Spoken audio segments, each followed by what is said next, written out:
Welcome, guys, to How the Frack We Got Here, a show that takes the news and events of the week and try to make sense out of it all. I'm your host, the most Will Buchanan, and on this show, we simply are all about the facts. There are plenty of news stations out there that simply want to do anything short but inform you. Here at How the Frack We Got Here, that's all we believe in. We go after the lefts, we go after the rights, we go after the middle and independents, we go after all sides because there's more than one side of a story to everything. And you need to know it all in order to actually formulate your own opinion. And that's what we try to do here at How the Frack We Got Here. Thanks for listening, and hold on. It's going to be fun. All right, guys. Today's date, March 26, 2025, and this is How the Frack We Got Here. I'm your host, the most Will Buchanan on the Frack Got Here. We do take the events of the week and try to make sense of it all. Before we do get started, guys, let you know that, yes, we're back on StreamYard because Streamlabs is fucking up. At the same time, guys, we pride ourselves on being a news podcast. What does that mean? That means we only go for the most reputable sources with award-winning journalism. We don't do sensational news like Fox News, The Blaze, The Daily Beast, whatever extreme left or extreme right sites are out there. We simply don't do them. We provide just the facts. At the same time, we do try to watch our language, but words do fly. At the same time, guys, maybe things that might be shown that might be intense for younger viewers, although tonight might be quite comical.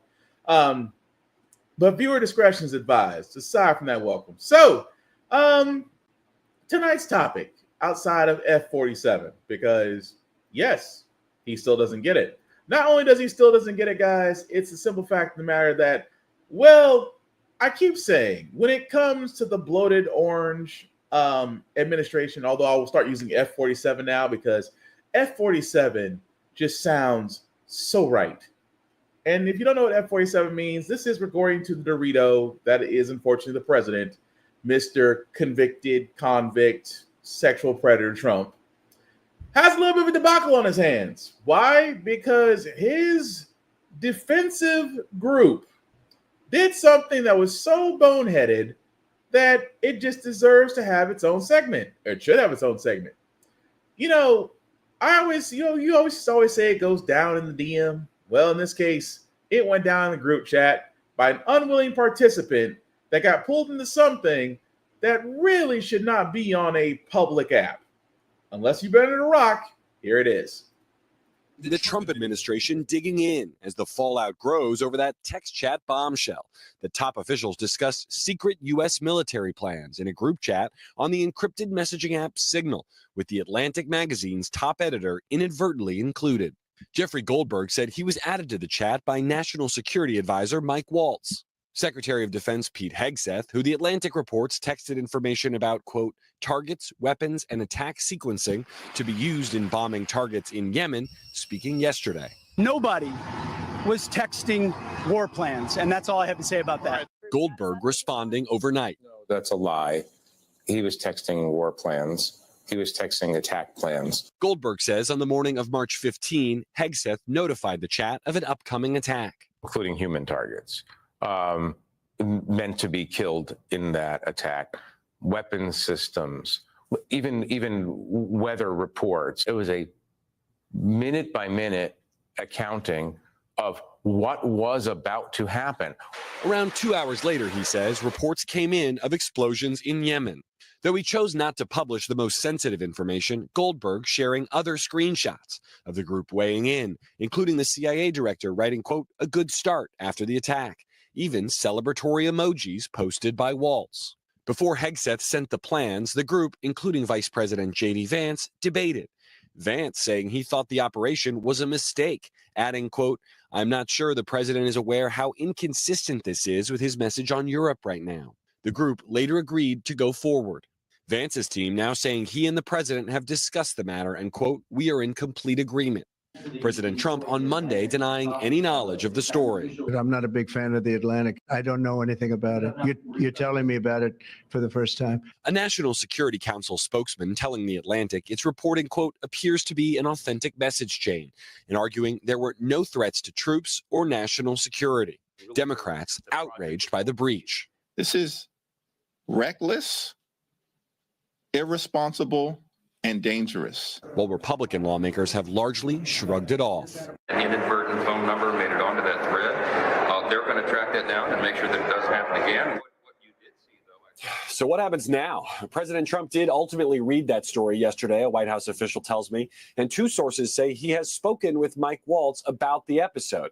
The White House yesterday released a statement that reads in part that Trump still has the utmost confidence in his national security team. Several members of that team will testify on Capitol Hill today in an unrelated hearing where Democrats are already planning to grill them about this episode. Craig? Garrett Hickforce there at the White House. Garrett, thank you.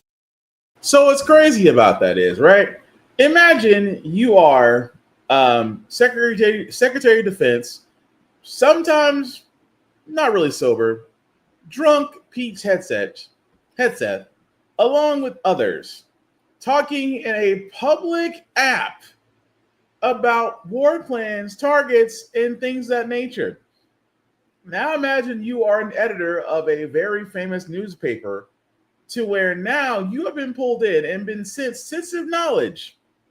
And yet when you try to do the right thing and go, well, I don't think this was supposed to come to me. With that being also said, the question everybody should be asking is, why are government officials using a public app?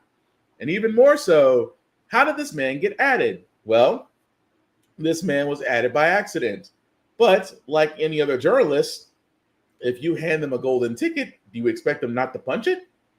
At the same time, what does that say that we already knew, really and truly, about F-47's administration already?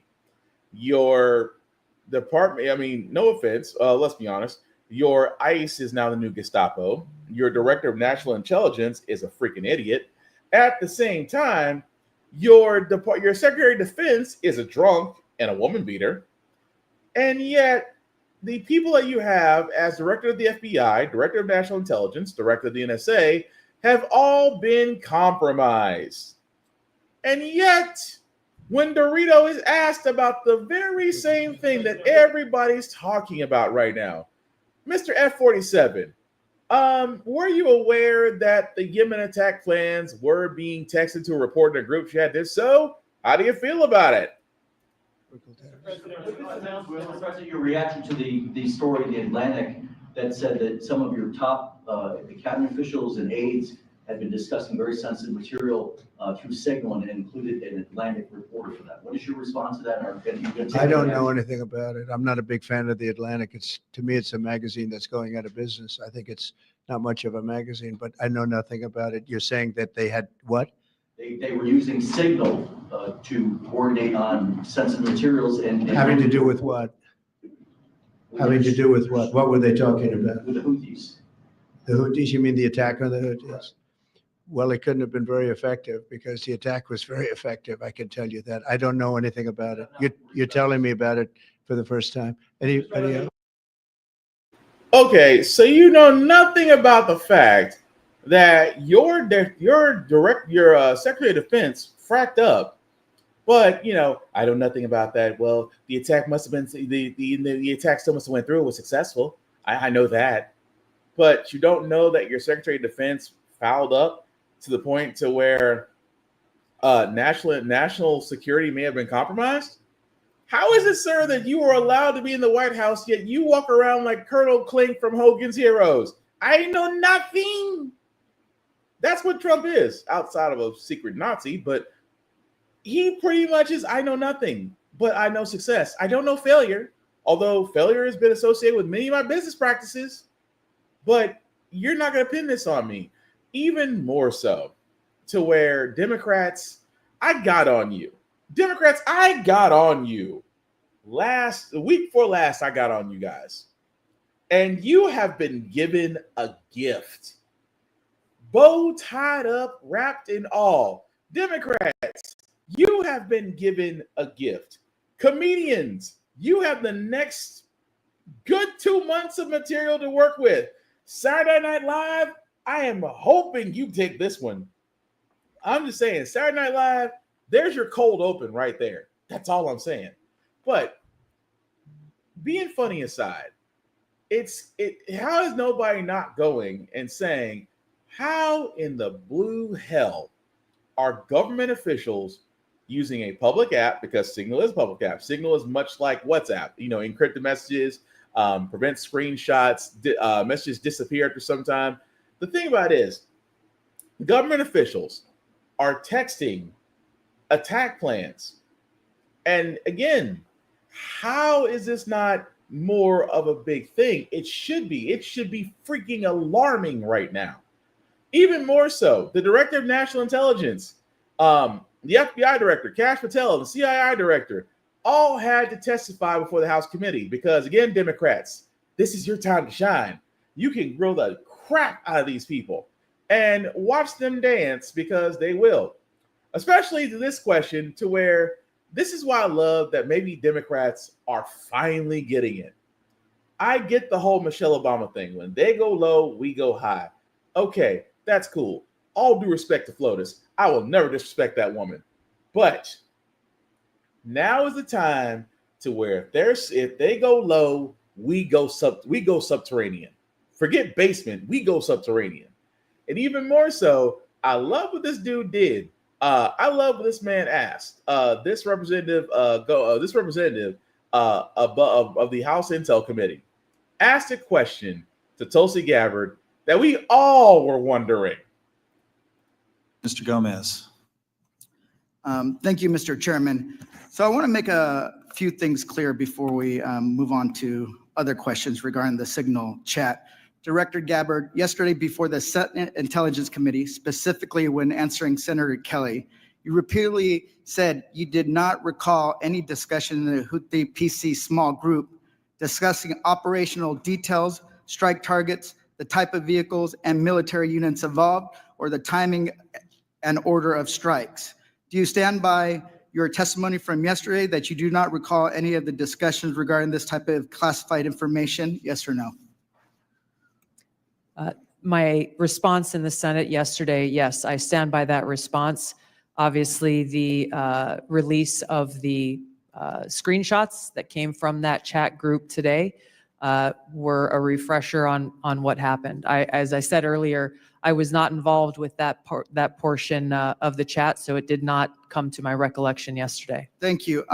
So I take that as you stand by your do not recall yesterday stance when you're asked those questions. You've been in office 43 days. Director Radcliffe has been in office 62 days. This was considered the first major military operation using lethal force of the Trump administration. Was this the first, this was probably the first time that you've been involved with a discussion like this on a thread. It was not discussing, you were not on a group chat discussing where we're going to go for lunch. You're discussing putting men and women of the armed services in harm's way. That's a major decision. So, and when did that happen? 10 days ago? Okay, I'll answer that. It happened 10 days ago. Here's the point. Like something of this magnitude, it's something that you would not forget. It's something that most people, if you're taking this job so seriously, that you would not forget. I mean, since I've been on this committee, there's been days that I have woken up in the middle of the night from the things I've learned in SCIF. So deciding to use military force is something hard to imagine. So the do not recall doesn't pass the smell test. It makes it's unbelievable that was the case. So that's what the American people don't understand. And I know a lot of folks in this administration were saying that they're going to take on the establishment and drain the swamp, but you have become that swamp in a matter of days, not weeks or months, days.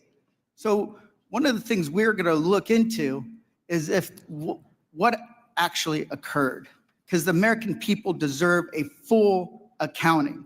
Additionally, the main person who was involved in this thread that a lot of people want to talk to is Secretary of Defense Hegseth. And a lot of questions were brought up regarding his drinking habits in his confirmation hearing. To your knowledge, do you know whether Pete Hegseth had been drinking before he leaked classified information? I don't have any knowledge of Secretary Hegseth's personal habits. Director Radcliffe, same question. Yes or no? No, I'm going to answer that. I think that's an offensive line of questioning. The answer is no. I find it interesting that you Hey, want I to. yield back. I'm This is going to my answer. time. You asked me a Director, question. Do you want an answer? No, listen. You it's don't a want yes to or no. focus on the good work that the CIA is doing, that the intelligence community. Director, You I want to talk reclaim my about- time. Director, I reclaim my time. Here, I have huge respect for the CIA, huge respect for our men and women in uniform. But this was a question that's on the top of minds of every American, right? He stood in front of a podium in Europe holding a drink. So of course, we want to know if his performance is compromised. If people were asking if the General Austin was compromised because of a heart issue. Was his performance compromised because of a successful I yield strike? back, I bring my You want to know? reclaim my You want to time. talk about accepting I reclaim my responsibility? time. Do you think you I should reclaim accept my time, responsibility Chairman. for a successful Let me ask strike to make Americans safer? I You want to reclaim my focus time. on. I reclaim my time. So here's the thing. This is serious. As somebody, we've been briefed in this committee about using Signal. One of the things they basically said, the most secure phone call, the least secure text messaging. And we know that your people are Russians, Chinese are on your phone. Gentleman's time's expired. You know what? I'm not even mad. I love that because give it to Mr. Gomez. Give it to that man because for the simple fact of this representative turned around and asked the question we all asked. Because remember when I sat there and said on this podcast that the Secretary of Defense, Pete Hegseth, has a drinking problem? This man was quoted saying that if I took office, I would be sober. That line alone should have disqualified him from being Secretary of Defense. When you have to pledge that a job that puts you in charge of our armed forces and nuclear armaments, and you have to pledge to basically be the most public AA person, and yet it's not offensive to ask that question because you were a part of a group chat that included attack plans that got leaked to a civilian.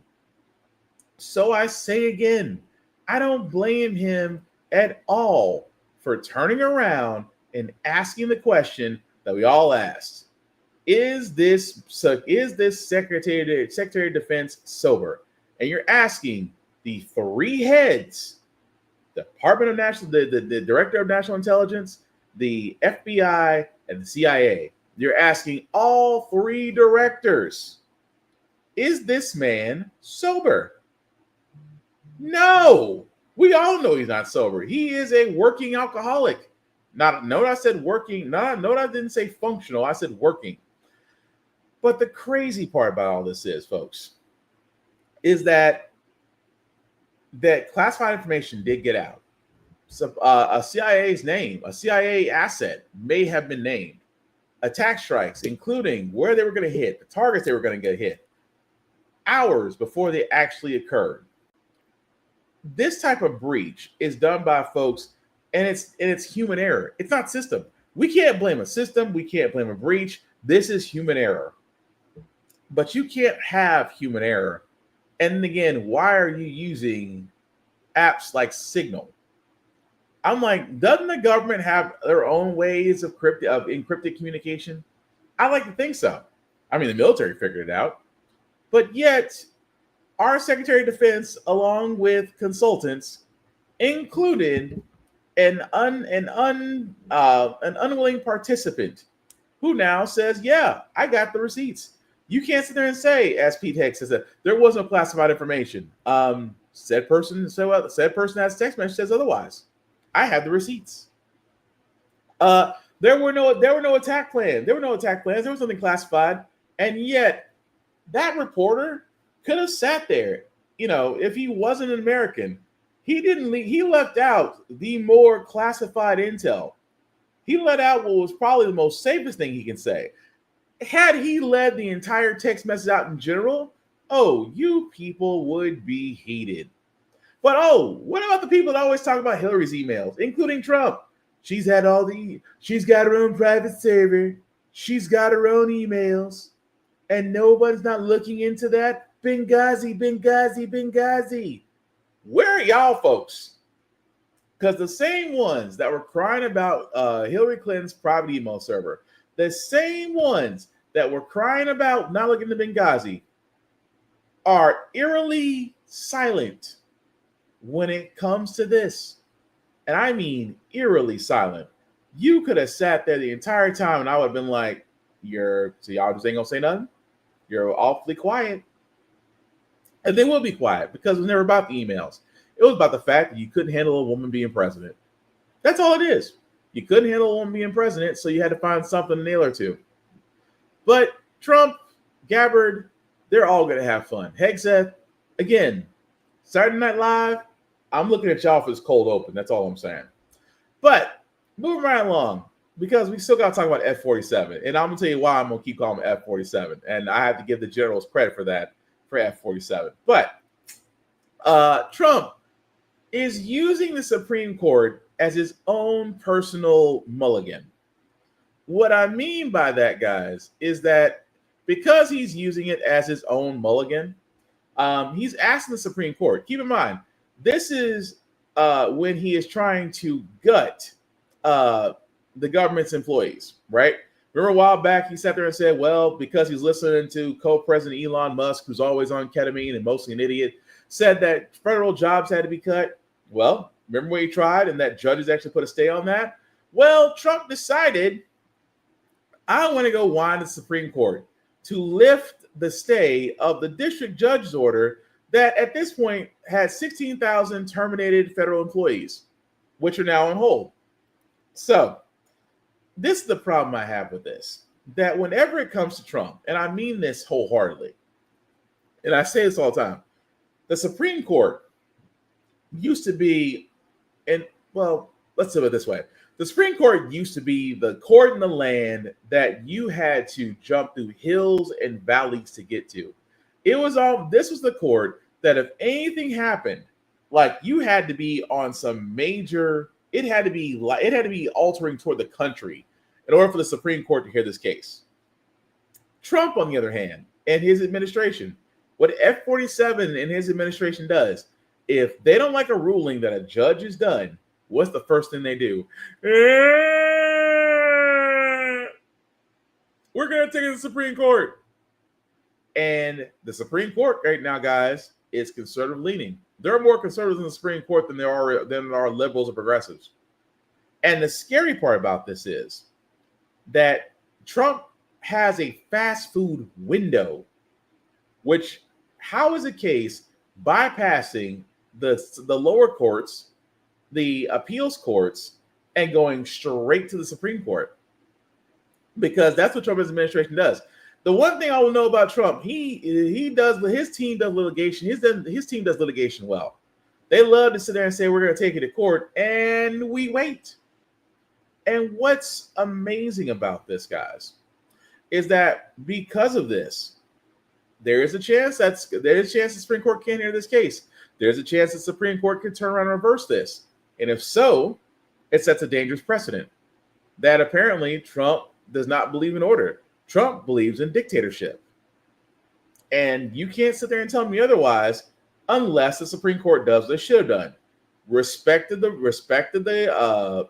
decision of the lower court judges and told them to appeal there. But we will see. But honestly, I think everybody else is tired of looking at a Supreme Court that can be summoned like Dragon Balls because F-47 doesn't like someone that rules against him. How very Hitler of you. That being said, speaking of F-47, again, guys, remember I sat there and said how F-47 is pretty much trying to disassemble the Department of Education? Remember the part where I sat there and said about student loans, special needs programs will be out the window, and that, again, for student loans, there's a possible legislative firestorm ready to happen because the Department of Education issued loans, and yet, if the Department of Education is somehow dissolved, that means the loans will be transferred under the Small Business Administration, which again leads to lawsuits. But I'll let F-47 explain it best himself. I do want to say that I've decided that the SBA, the Small Business Administration, headed by Kelly Loeffler, is a terrific person, will handle all of the student loan portfolio. We have a portfolio that's very large, lots of loans, tens of thousands of loans, pretty complicated deal. And that's coming out of the Department of Education immediately, and it's going to be headed up by Kelly Loeffler at SBA, and they're all set for it. They're waiting for it. It'll be serviced much better than it has in the past. It's been a mess. And also Bobby Kennedy, the Health and Human Services, will be handling special needs and all of the nutrition programs and everything else. Rather complex, but that's going to be headed by and handled by Health and Human Services. So I think that'll work out very well. Those two elements will be taken out of the Department of Education. And then all we have to do is get the students to get guidance from the people that love them and cherish them, including their parents, by the way, who will be totally involved in their education along with the boards and the governors and the states. And it's going to be a great situation. I guarantee that in a few years from now, I hope I'm going to be around to see it, but I think we're going to see a lot of it. I think that you're going to have tremendous results. You're going to have results like Norway, Sweden, Denmark, a lot of the countries that do so well. I think you're going to have a lot of those results. If you look at Iowa and Indiana and Idaho, so many places that run so well, Florida, Texas, big ones, you're going to have great education, much better than it is now at half the cost. And we're not even doing it as a cost item, although you will save probably half, maybe more than that. And you're not going to be at the bottom of the list. You're going to be much higher. And maybe you'll be, I will guarantee some of the states will be at the top of the list. They'll be comparable or better than these number 1, 2, 3, 4, 5 countries, the countries that are in the top 5 positions. Ladies and gentlemen, what you have is the ramblings of a guy that doesn't understand what he's talking about. So yes, let's talk about it a little bit. If Trump has it his way and the dissolution of education of the Department of Education is dissolved, yes, student loan special needs programs will be moved. Student loans will be moved to a Small Business Administration because in Trump's eyes, student loans is a business portfolio. No, it is not. It is loans that are attached to people that are predatory, that some people really never get out of. At the same time, can hinder a person's life because, again, student loans stay on your credit report. So again, if he does dissolve the Department of Education somehow, yes, those student loans can be opened up to exception to lawsuits, which again, I can't stress that enough. What could happen? And yes, you could possibly sue because you did not take a loan out with the Small Business Administration. Your loan was offered and processed by the Department of Education. So if the Department of Education doesn't exist anymore, who do the loans go to since the original guarantor is no longer around? Do you see the point I'm getting at here? That's where I think that's going to open up for lawsuits. At the same time, special needs programs will be moved under the Human Health and Services. Again, shuffling the deck and trying to do this pipe dream of you'll have better education, you'll have more choices. Look at Iowa, look at Idaho, look at Kentucky, look at Texas. That's exactly what he's saying. And yet the states that he named are all doing very poorly in education, in mathematics, in almost every, and I say this about every red state. Look at every red state and look at where they are in terms of progression, education, financials, all the above. They chart down very low. But I love how they try to say overseas has it better. Yes, because overseas is the socialism that you hate. So again, this is also far-fetched. Trump could turn around and say, well, the Department of Education still remain intact. Trump's plans may be thwarted because right now they're doing what conservatives do best. They turn around and they basically choke something until it dies, and then they pick the bones from it. They did it with education. The funny part is they did it with HBCUs because that's what's happening here in Nashville with Tennessee State and the Nashville legislature. They will do it with the Department of Education because their conservative and private school friends want that free money that goes to public education. So trust and believe that the fact that him, Linda McMahon, and others are all salivating at the bit to return us to states' rights. If you're in a blue state, you'll be fine. If you're in a red state, you're probably fracked. Just saying. But the reason why I say F-47, because F-47 is what I'm going to call Trump from here on out, because, well, it's the name of a new plane. And the plane had a name that was given by the generals. And the generals have decided on F-47. I wish I could have been a fly on that room as he tried to explain this. But we're here for a reason today that is very exciting. And I'm thrilled to announce that at my direction, the United States Air Force is moving forward with the world's first sixth generation fighter jet. Number sixth generation.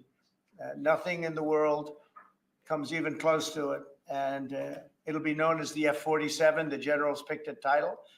And it's a beautiful number, F-47. It's something the likes of which nobody has seen before in terms of all of the attributes of a fighter jet. There's never been anything even close to it, from speed to maneuverability to what it can have to payload. And this has been in the works for a long period of time. After a rigorous and thorough competition between some of America's top aerospace companies, the Air Force. So I'm going to stop it right there because it kind of goes into old man rambling. But it's amazing that he says the name of the fighter plane is F-47. I wish the generals could have been behind him as he sat there and said, they named it F-47. I love it. 47. It's a wonderful number. It's a wonderful number. I would have loved to have been the generals behind him going. I'm like, does he not get it? This F-47. He's a 47 president. F-47.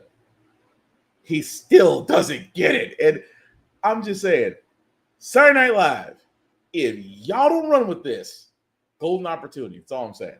But it's another play up. Everything Trump does, it's got to be the most beautiful thing. It's got to be the great. It's got to have advancements you've never seen and payloads. And I'm like, dude, would you stop trying to sell us? We know F-47. We know you're a grifter. Grifters are going to grift. We understand this. But what kills me out of all this is that you try to play up something that we don't care. We don't honestly care. We really and truly don't. But at the same time, F-47, it's the gift that keeps on giving, which is now what we're going to call. We used to call Trump, we used to call him the orange president. We used to call him convicted felon. Now he's F-47. Wonderful name, generals. Good job. But moving right along, guys. Remember I sat there and said that Trump going after illegal immigrants was going to blow up badly because, one, you're going to sweep up legal citizens in your wake. That also being said, a student from Colombia is actually suing Trump, saying that her permanent status in the U.S. is revoked. Now, the person, of course, that's the journalist, not the ex-person there. Now, the Colombian student has lived in the United States since being here from South Korea since age 7. Here's the thing that you should know: that she is legal permanent resident, right? But because, and let's be honest, this is the real reason why, because she participated in protests about the Palestinians in Gaza, which is still going on, by the way, and again, because of her protests, she may or may not, I still say allegedly, may have been targeted by immigration to go ahead and try to deport her, even though she's a legal resident. And trust me, it's not, and again, people are going, well, I mean, this bound to happen. No, it's not bound to happen, because ICE has been empowered for way too freaking much.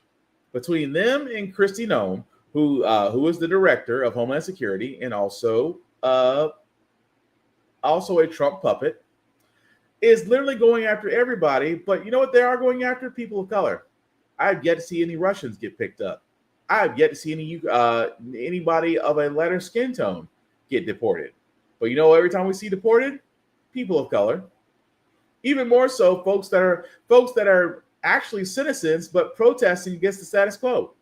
Because no matter how you feel on the side of the Israeli-Palestinian Hamas situation, the fact that she is legal resident, she has the right to protest. Because you may not agree, or she's protesting against your administration, does not give you the right to basically upend her. This isn't Russia, sir.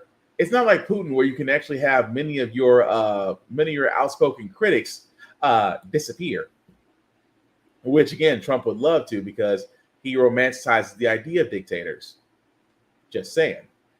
But at the same time, this is the reason why I keep saying that ICE needs to be reined back in, and that, well, Trump, outside of how this week started, may have bigger fish to fry. But again, for all those in immigration, please learn the laws and how you can protect yourselves, because right now it's kind of open season with the modern Gestapo. But going back to the judges for a second, because remember I sat there and said that Trump whined and cried, F-47 whined and cried that doesn't get his way? Well, current kiss ass and Speaker of the House, Mike Johnson, has decided maybe we need to get rid of the courts. Julie, before we let you go, one other quick thing we want to ask you about this battle that's brewing between Republicans and federal judges. This is these judges who have issued rulings blocking parts of President Trump's agenda, like, for example, the one we've been talking a lot about with immigration, this current hold on deportations under the Alien Enemies Act. House Speaker Mike Johnson, he made some pretty aggressive comments yesterday, floating the idea of eliminating federal courts. Let's play some of that. We do have authority over the federal courts, as you know. We can eliminate an entire district court. We have power funding over the courts and all these other things. But desperate times call for desperate measures, and Congress is going to act. So stay tuned for that. So, Julie, what are Republicans actually exploring here as they try to push their agenda past these judges and courts? Yeah, House Speaker Mike Johnson threatening with the power of the purse. Of course, Congress does control the federal spending. They can, in theory, shutter an entire district court. But what's more likely to happen here is that the House will take up a series of bills, including Darrell Issas, who's a congressman from California, who essentially wants to neutralize or limit the power that district judges have over injunctions, meaning pausing any executive orders that come down from the Trump administration, of which there have been many over the last 2 months. Those pauses and stays as the courts review those actions further. The thing is, Elon Musk and some in the party want them to do more. He, remember, threw money behind members of Congress who floated impeaching these judges. That's probably not going to happen, but obviously Republicans want to be caught trying.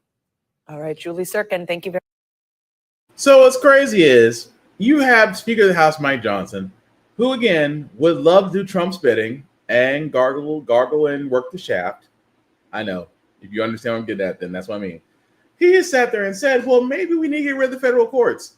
All because they ruled against your so-called so-called master puppet? And think about that for a second. That Republicans are so emboldened now because of Trump, because of F-47. They're so emboldened that if a federal judge disagrees with them, they want to turn around and say, well, maybe it's time we get rid of all the federal courts. Does anybody not see that? Just hearing that alone, it to me sounds like terrorism. I mean, have there been many a times a judge has made rulings that Americans have agreed or disagree with? Absolutely. But as Americans, we didn't sit there and say, well, maybe it's time we get rid of the federal courts. Yes, judges have blocked almost every executive action that F-47 wants to do. Some of those judges were appointed by him. But it is amazing to me. It's amazing to me that now, because those judges are saying, well, hold up, you can't do that. Now all of a sudden it's, Johnson, do something. I'm sorry, Mr. Trump, let me get my lips off your ass first. At the same time, let's think about removing the federal courts. This is that tells you off the bat. You just can't wave a wand and get rid of federal courts. Federal courts, much like the Department of Education, is an act of Congress. Congress has to be a majority, which means Republicans, you have to get Democrats on your side to get rid of the federal courts. Because, and I'm going to be honest with you, I would sit there and say Democrats wouldn't agree with you because, again, they don't want to consider political suicide. But which one of them are going to be stupid enough to sign up with you on this? Now, granted, It's just Mike Johnson out there blowing smoke. But at the same time, folks, this screams volumes about the thinking of the Republicans and the current F-47 administration, that if something doesn't agree with them, that they will turn around and circumvent the situation to their benefit. And that is effing scary. But you know what else is effing scary, but also comical? And again, let me stress this very heavily. I need to stress this oh so heavily. Here on How the Frack We Got Here, we do not condone violence of any kind. We may sit there and say we understand. We may even sit there and go, shit happens. But arson and other terrorist attacks, we do not condone. We do not sign on for. We are for good trouble, but we are not out to be the same type of terrorists that they were on January 6th. There's just certain lines we don't cross. That being said, Elon Musk and Tesla are having a wonderful, wonderful time. Even more so to now Elon Musk and Tesla are getting about the same protections as firearms in this country. What I mean by that, there is now a task force done by the dumbass known as the Attorney General herself, Pam Bondi, has put out that is over who is attacking Tesla cars and dealerships. I wish I could make this up. New task force aimed at finding whoever is behind several recent attacks on Tesla cars, dealerships, and charging stations. The latest incident in Austin, Texas, where authorities say incendiary devices were placed around a Tesla showroom. A bomb squad brought in to safely remove the potential explosives. The incident just the latest in a string of vandalism and arson targeting Tesla locations and vehicles. The company becoming a flashpoint by those frustrated with Tesla CEO Elon Musk and his role in the federal government, from spending cuts to sweeping layoffs. The Trump administration calling the attacks on Tesla domestic terrorism. But I think they're going to suffer very grave consequences because they're really terrorists when you think about it. With Tesla stock down 44% from a high in December, the president recently showing his support by shopping for a new Tesla at the White House. Across the country, a peaceful Tesla takedown movement also growing. What's going on in Washington, D.C. right now is not right. Thousands of protesters gathering at nearly 90 Tesla showrooms, calling on people to sell their vehicles. Joan Donovan is one of the original protest organizers. What is the goal of the Tesla takedown movement? It is to do something to call attention to Musk to try to get him to leave his post in the government. As protests against Musk grow, some counter-protesters turning confrontational. In Berkeley, California, a 33-year-old arrested after pulling a stun gun. And in Palm Beach County, Florida, a Trump supporter charged with assault after driving his car towards the crowd, almost hitting protesters. And this upcoming weekend, the Tesla Takedown Group is planning a day of action with protests planned at 500 Tesla locations around the world. As for the violence, Elon Musk posting that these attacks are acts of terrorism. FBI Director Kash Patel is warning those responsible will be pursued, caught, and brought to justice. And for its part, Tesla is ramping up security at dealerships, including activating the cameras and sensors on their cars. Okay. So I will say this. Let me say this so that's why this can be said. All right. I feel for those working in Tesla dealerships. I do. You're car salesmen, you're salespeople. You're just trying to make a way. I'm not knocking those in dealerships because you may not like your boss, but you're just trying to make a living. That being said, I am loving the fact that Elon Musk and Tesla are taking a hit. Do cars deserve to be bombed? No. Is the Cybertruck a piece of shit? Yes. Considering the fact that it's being made cheaply, at the same time, I already had a recall on all Cybertrucks. That being said, the human equivalent of it, protests have been mostly peaceful. You may have had one or two acts out there that have decided to firebomb Tesla charging stations, cars themselves, and even some dealerships. That being said, is that too far? Yes, I will say that. Whereas the more successful protests have been getting individuals to sell their Teslas or, donate their Teslas to charity, have them sold off and things of that nature. That's more effective because why? It's the bottom line. Tesla stock is down almost nearly 45%.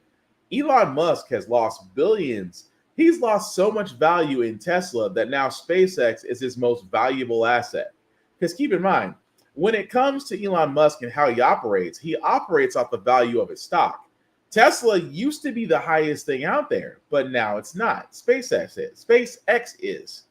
And at the same time, that is also subject to lose money in that as well. And again, guys, this goes back to the whole point of what I'm saying is just that when you find ways to attack, and again, here's how you do it. You don't attack rich people at the structures. You attack their money. And trust me, Elon Musk is crying. Elon Musk has cried to F-47. F-47 has gotten his AG bitch on a leash, Pam Bondi. He has also got his other bitch on a leash for the FBI director, Kash Patel.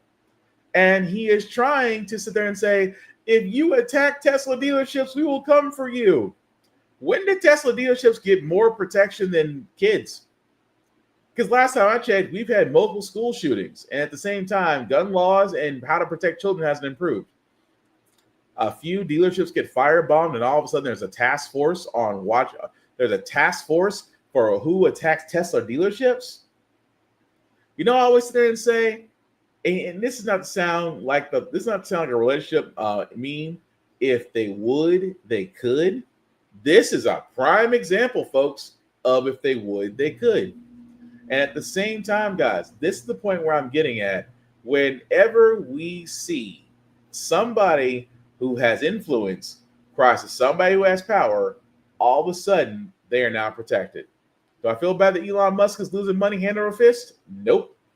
Do I believe that the only way that we can affect him is to basically hit his bottom line, his bank account? Yes. He's an idiot off daddy's diamond money because his daddy sat there and said, "Oh, Elon Musk is not racist. He was friends with many of our black servants at our home." Goes to show you how far off from reality those idiots really are. But speaking of idiots, Chuck Schumer, the guy I talked about that needs to go right along with Nancy Pelosi and the rest of the old guard in the Democratic Party. You guys may remember not too long ago, Chuck Schumer crossed the line, actually supporting Donald Trump's deal, endorsing Donald Trump's plan to avoid a government shutdown, to which many Democrats looked to him and was ready to really wring him out over it. And yet he felt he was doing the right thing, although he was about as alone on the tree branch as it gets. There have been many calling for his resignation, including myself, and, well, Chuck Schumer had some words. All right. Well, I do want to move to some of the discussions on Capitol Hill. Because of your decision, Leader Schumer, last week to clear the way to pass a Republican funding bill and avoid a government shutdown, you have faced calls from outside groups, even members of your own party, to step aside as minority leader. When asked about your future to town hall, Senator Michael Bennet said, quote, "It's important for people to know when it's time to go."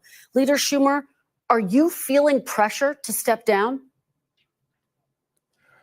Look, I'm not stepping down. And let me just say this, Kristen. I knew when I cast my vote against against the government shutdown that there'd be a lot of controversy, and there was. But let me tell you and your audience why I did it, why I felt it was so important. The CR was certainly bad, you know, the continuing resolution, but a shutdown would be 15 or 20 times worse. Under a shutdown, the executive branch has sole power to determine what is, quote, essential. And they can determine without any court supervision. The courts have ruled it's solely up to the executive what to shut down. With Musk and Doge and Trump and this guy Vogt, V-O-G-H-T, I think is how you spell his name, is the head of OMB, they would eviscerate the federal government. On day 2, they could say, oh, SNAP, feeding hungry children, not essential. On day 4, mass transit, all transit, aid to the states, not essential. We're cutting it. On day 6, Medicaid, we'll cut that by 20, 30, 50, 80%. We'll go after Social Security. We'll go after the veterans. Their goal is to just eviscerate the federal government so they can give more taxes, more tax cuts to their billionaire class over there.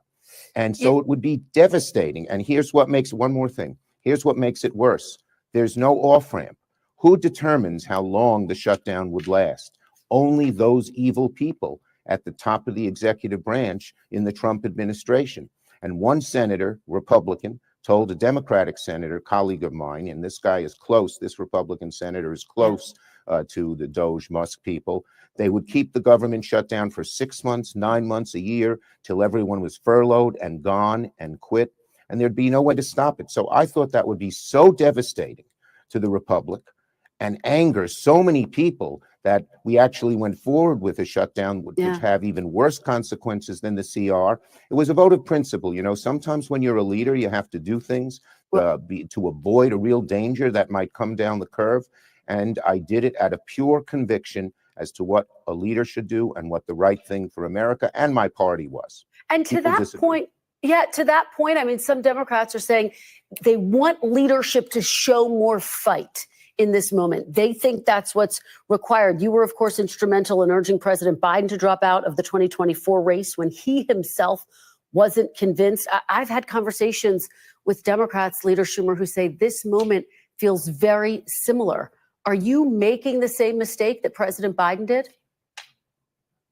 No, absolutely not. I did this out of conviction. And look, in my caucus, we have a disagreement as to, you know, some people voted one way, some people voted the other.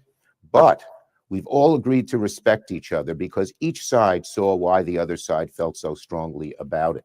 And our caucus is united in fighting Donald Trump every step of the way. Our goal, our plan, which we're united on, is to make Donald Trump the quickest lame duck in modern history by showing how bad his policies are. He represents the oligarchs, as I said. He's hurting average people in every way.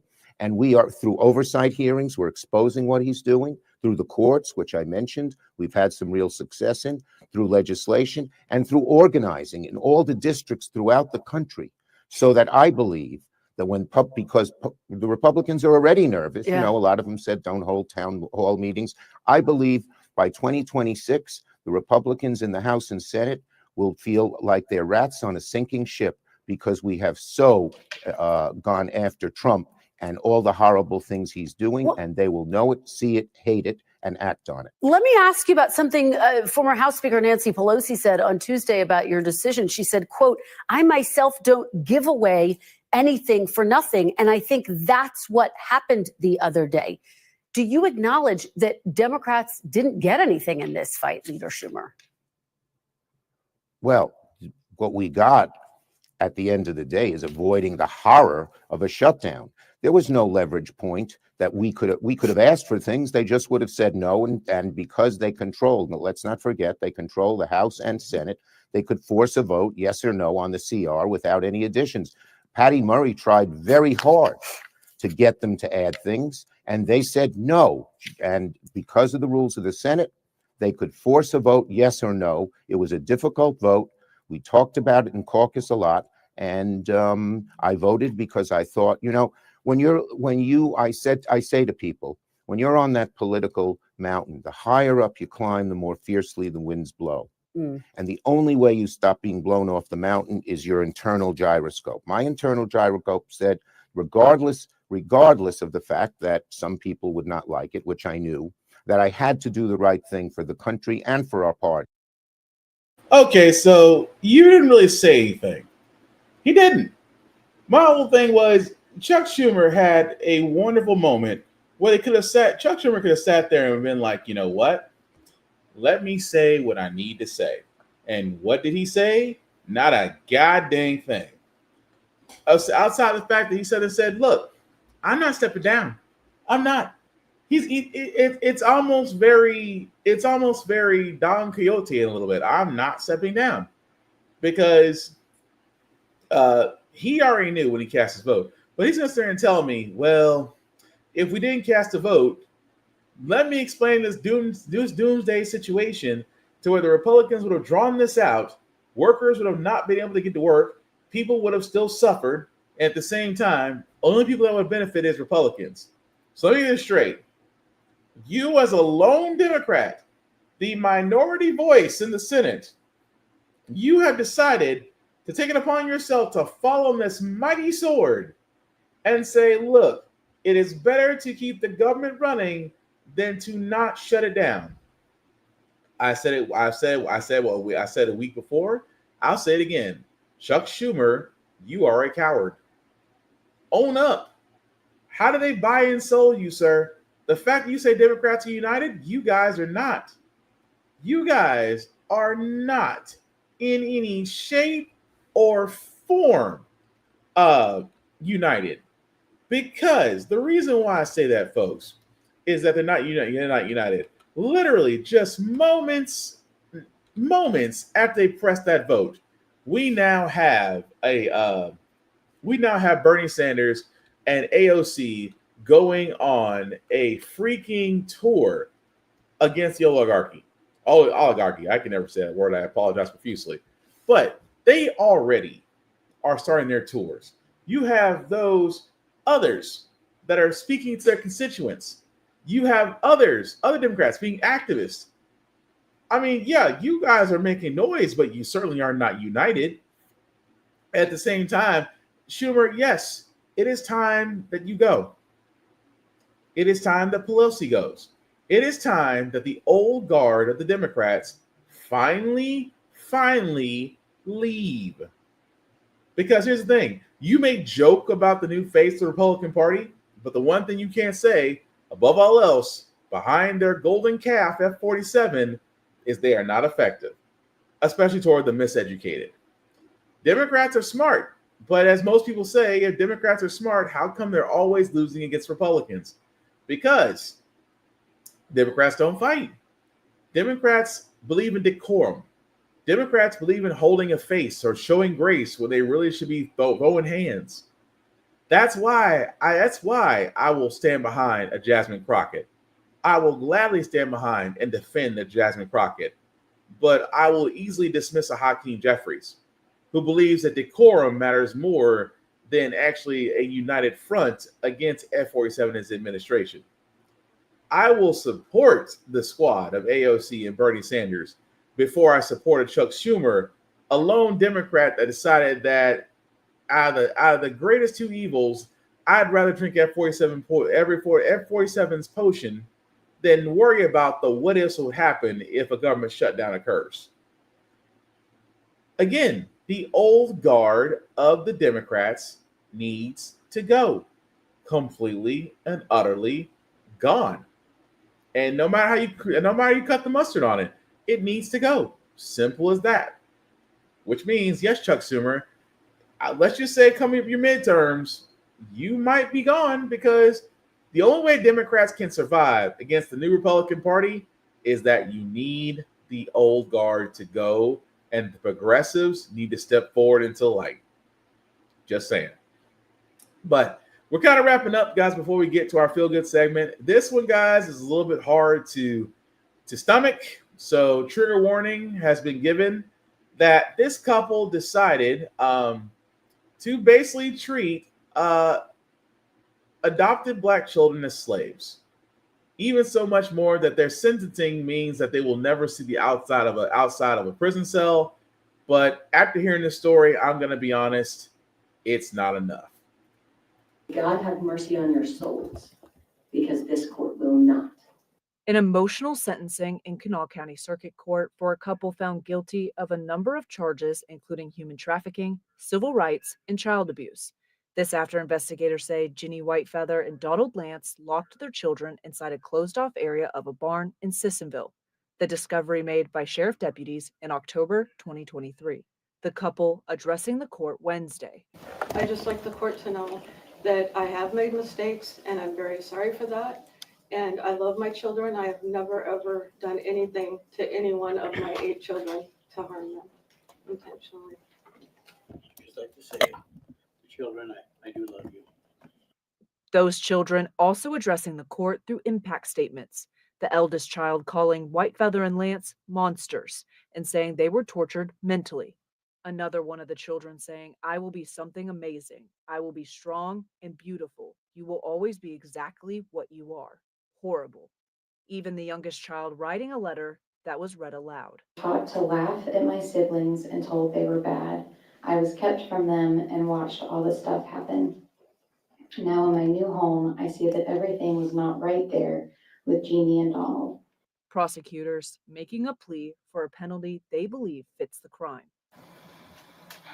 I ask you to remember that Jeannie Whitefeather and Donald Lance have provided these children with a life sentence. They are beautiful and wonderful children. I cannot say enough good about these children. But they will deal with the effects of Mr. Lance's and Miss Whitefeather's treatment for the rest of their lives. The couple likely to spend the rest of their lives behind bars. The judge handing down a sentence of more than 200 years for Whitefeather and more than 150 years for Lance. She also left both with strong words. That they will bear the psychological scars of what was done to them by you, Jeannie Whitefeather, and you, Donald Lance, for the rest of their lives. Abby Lord, WSAZ. And it's crazy that the level, I mean, this couple adopted black children to work on their farm and treat them like slaves in 2025. And yes, they will probably never see the outside of a jail cell. But I'm going to be honest, that's not enough. You had modern day slavery, and those kids will be forever scarred. They'll sit in a jail cell until they'll sit in a jail cell until they croak. Though those children are going to be emotionally scarred for the rest of their days. So forgive me if I'm not being very mercy-like, but I'm just like, let the punishment fit the crime. This is the part where I said that. So, Will, you're saying that they should be enslaved? Yes, they really should be. The pain and conflicting trauma that they put on those kids, let them experience it. Even in their own delusional minds. I love my children. I never hurt any of my 8 children. You look like serial killers. So yes, enjoy the jail cell. Won't be surprised if one day you don't wake up. And that's how I feel about that. The last story I got, guys, before we get to our feel-good segment is, well, I'm surprised this guy managed to keep a job this long. Postmaster General Louis DeJoy quits, which I didn't realize he has been the Postmaster General for the United States Postal Service for 5 years. Keeping the fact that, again, the timing of it all is that F-47 and Elon Musk, along with Doge, because he leads Doge, and yet somehow that's not perjury since we were told he doesn't lead Doge, but I digress, has idea of privatizing the mail service. Let me just say something here. Number one, who is going to, for privatizing mail service sounds very Republican, because there are a lot of people that would love to take on that federal money that the United States Postal Service gets. But here's the problem. The United Postal Service's funding gets cut every budget. Every budget that comes out, the USPS gets their budget cut. Where before it was under Biden, they were actually getting an increase. But now back under Trump, they want to go ahead and cut the funding. This is Republican 101. If you want something, cut the funding, cut the workforce, watch it fail, complain why it failed, then at the end of why it failed, offer a solution, let one of your rich buddies take it over, profit. Again, we're seeing that with HBCUs. They're trying to go up the USPS Postal Service, which, by the way, the USPS is still a great system that a lot of businesses and small businesses rely on. I know for a fact Amazon uses it as their last mile service in many of their packages. And it would be a shame if the USPS was under privatization or was to go away. Congress could literally fix this problem in one fell swoop. Not hiring Louis DeJoy, although Louis DeJoy was actually a Trump appointee because he paid for his position. The only way that you can truly save the United States Postal Service, along with the Department of Education, give it the same blank check that you give the Department of Defense.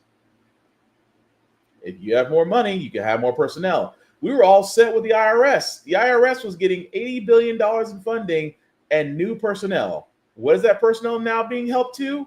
Helping to deport illegal immigrants. So yes, your IRS audit might take a wee bit longer. But that being said, guys, we're going to go and move on to our feel-good segment. As usually on How the Frack We Got Here, we do cover a lot of things that are doom and gloom. Sometimes make you lose faith in humanity. But hey, We try to leave you out on the good news, especially during the middle of hump day, and hopefully this news will do it, of a man whose lifelong dream is to join the Yankees and was able to call his mom and tell her the good news. Okay, let's boost it, you guys. Are you ready for baseball season? Yeah. Yes. Let me introduce you to the newest member of the Yankees official roster, J.C. Esquera. After years in the minor leagues, working part-time as a substitute teacher and an Uber driver to pay his bills, he just earned his spot on the Bronx Bombers. And take a listen to the emotional moment he told his mom the big news. Mom, Manuela, yun.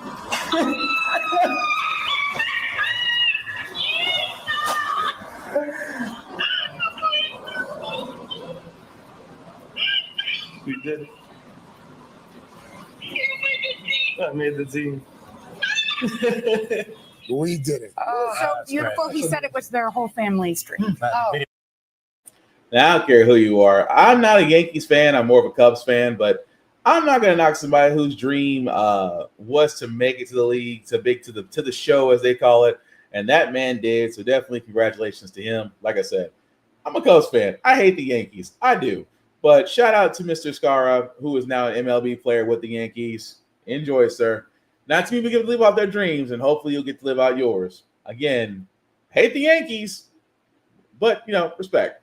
That being said, guys, we're going to go ahead and call it. Thank you for watching, for liking, for sharing, for letting us podcast know people letting us podcast is live, because we are back. And Lord, it feels so good, so good. Don't get me wrong. I'm sure Talk Studios is great, but this just feels nice. Anyway, that being said, shameless plugging, guys. Shout out to Always Press Record TV or APR TV. Why? Because How the Frack shows on their network. You can find them on Amazon Fire TV or the Roku app or on any smart device. Again, APR TV, alwayspressrecord.com. Also, blurrstation.com. Another vehicle for us that has our entertainment, our content, and most importantly, deserves our viewership. $10.99 a month to stream Blur Station. Again, go to the Join Now button and select the Bird's Eye View Offending membership and select my name, Black Spartan. Would appreciate it. Again, $10.99 a month to stream Blur Station. And again, let's treat Blur Station the same way we treat Tubi, because Tubi is now well worth over $1 million. But Tubi is owned by the same guys that own by Fox. Again, our content, our viewership, most importantly, our dollars should be going to us. So definitely check out blurrstation.com. As for myself, guys, please check out How the Frack We Got Here on all the socials, YouTube, Facebook, Twitch, and TikTok. Like, share, and subscribe, guys, because simply put, we cannot do this show without you. At the same time, comment, talk about it. Let's keep the conversation going. At the same time, guys, with the reality right now, please don't doom scroll. Guys, protect your peace, protect the people, check in on your people. Do something that makes you happy or makes you laugh. And if you can do the same thing for somebody else, please do so. The world could use more of it. But as we wrap this up, guys, I do want to say that How the Frack Got Here, it's all about staying informed. We are not trying to reinvent the wheel, guys. We are simply giving you all the information, allow you to make up your own mind. But we do provide a lot of perspective that goes along with it. We're better as society once we're informed. We're progressive. We move forward. We try to right the wrongs of our past for making decisions now that we should have done back then. Like electing our first Black woman Supreme Court, electing our first Black woman Federal Board of Governors, and maybe one day electing our first Black woman to be the first Madam President. All great things. When we don't learn from history, we are doomed to repeat it. That's what we keep asking ourselves. Why does everything go up by our paycheck? Why are we electing different politicians in Congress, but still the same old game? And most importantly, How the Frack We Got Here. Thank you all for watching, guys. Please take care of yourselves and each other, and we will get through this. Peace.